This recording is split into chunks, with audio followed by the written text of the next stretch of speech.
it's all evolving in the right kind of way. I mean, when you set your targets and ambitions for the beginning of the season, did it include winning the under-23s, and what else do you expect from yourself this season? Yeah, well, at the beginning of the season, the under-23s was the main target, to go there and medal. I did know it was going to be difficult to maybe get the gold with a French kid from last year from World Juniors. He's been running really quick. They've got a few quick runners, haven't they? They've got a conveyor belt of runners. Oh yeah, they're just producing runners at the moment.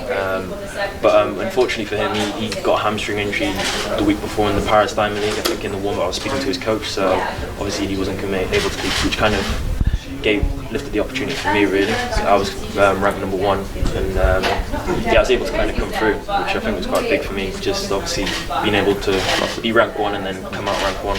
So I was really happy with that, really. Yeah. You said you moved from Cardiff to Loughborough to prepare. It's a big change for you, I'd imagine, and what you're going to be studying while you're there. Yeah, it was a really big change for me because my coach basically quit coaching me in November.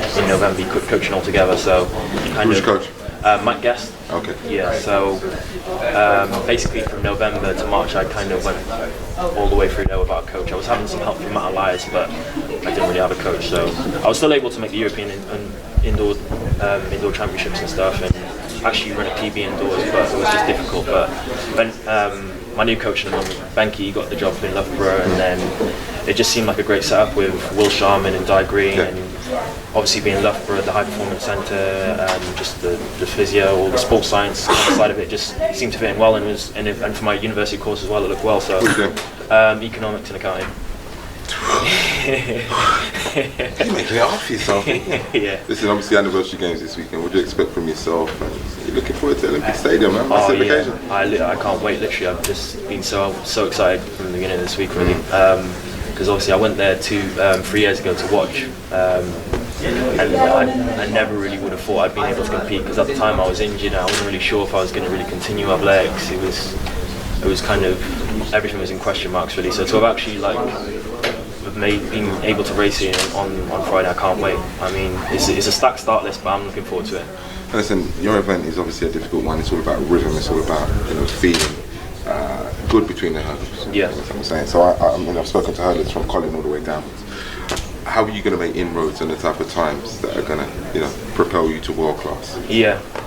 Well, what me and my coach are basically working on is just being not so much more powerful, and obviously you want to be more powerful and fast, but we're working on just being efficient over the hurdles. And since March, we've slowly kind of seen that. I've been getting faster each race, and my technique's coming along, my trail leg's coming faster, and I'm running faster in between the hurdles. So I think if I just continue what we're doing, I think come next year, I think I'll be running some really fast times. Sub 13? I'm not so sure about sub 13. 13 what? Yeah. I don't know. We'll see. But I feel within like a year and a bit, I think I'll be really motoring then. So we'll see how it goes, really. Thanks for your time. I appreciate it. Thanks a lot. Good luck. Yeah, no worries. Good luck.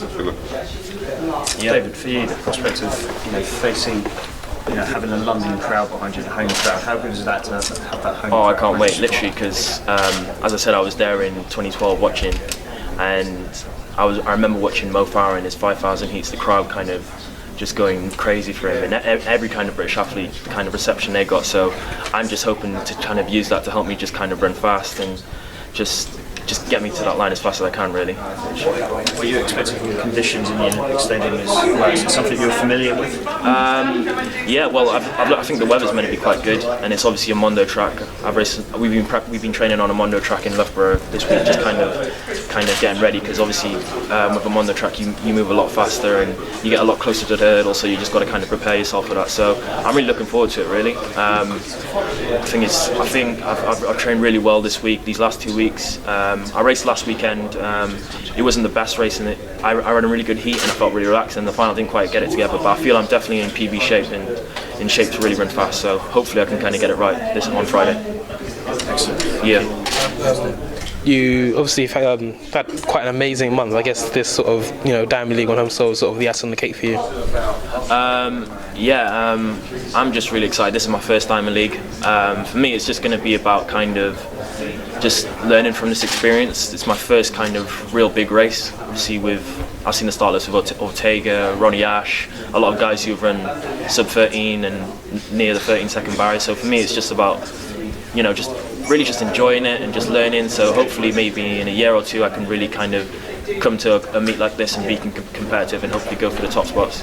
Does seeing names like that on the start list, like Sainsbury's and who've gotten world records and that, does that daunt you at all, or does that excite you? I wouldn't say it daunts me. I'm just really excited to be in a kind of fast race because I know I'm just going to have to really step up. So for me, it's as I said, it's just enjoying it. I'm going to try and talk to as many of these guys before because obviously I've seen them on TV, but to actually race them and stuff is going to be quite cool. So I'm really excited, really. Yeah. And after gold this month, is there anything left for you in terms of your head, what you want to achieve this season, what you want to do? That's quite an interesting one.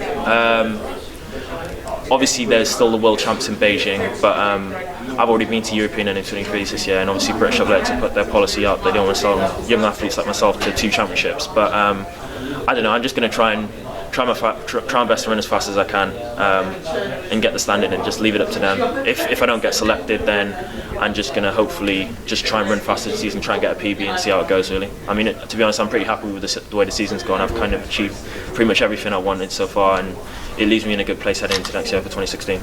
I guess given that you said you've achieved everything you wanted to achieve, I guess is your head firmly looking towards next year and the possibility of Rio?